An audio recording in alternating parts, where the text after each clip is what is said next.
Wow, after 14 films and 2 months of reviewing these, we're finally at the end of the show era. Terra Mechagodzilla, released in 1975, and I gotta say, it's pretty good, especially for a final outing.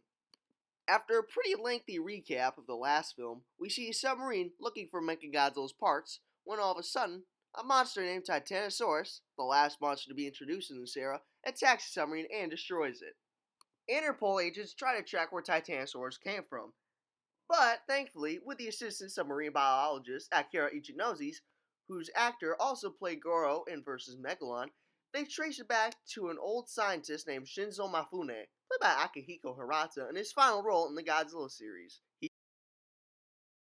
Anyway, Mifune was once a scientist, but unfortunately, he was rejected because he was too advanced for his time. Ichinose goes to visit Mifune's daughter, Katsura, played by Toho Co. Well, hold up. I think I did something wrong here. Hold on, guys. Just give me a second. Yep, I thought Kyoko Ai played Katsura. Nope. Speaking of that, though, I wonder if they're sisters. Anyway, she tells Ichinose and his companion that Mifune died a couple years ago and burned his research notes on Titanosaurus and basically tells him to buzz off. Anyway, he's quickly revealed to not be dead, as he's having a drink with the Black Hole Plan 3 leader, Mugar, once again played by Goro Mitsumi, who is also having him work on Mechagodzilla 2. Anyone know how Mechagodzilla 2 is still working?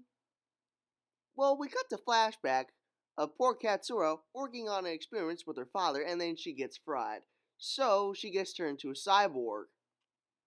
Meanwhile, Ichinose and his companions go back underwater and find out that Titanosaurus is weak to supersonic waves, and so they try to use that to their advantage.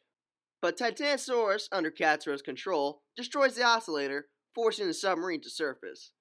Titanosaurus then surfaces onto Tokyo and starts destroying stuff, but 49 minutes in,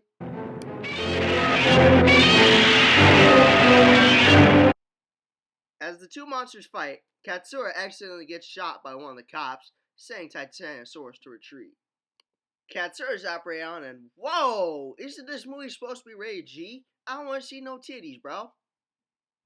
Ichinose is captured shortly after, and Mechagodzilla is finally sent out about an hour in to join Titanosaurus in the City of Destruction. Godzilla arrives, but gets his ass handed to him pretty quickly.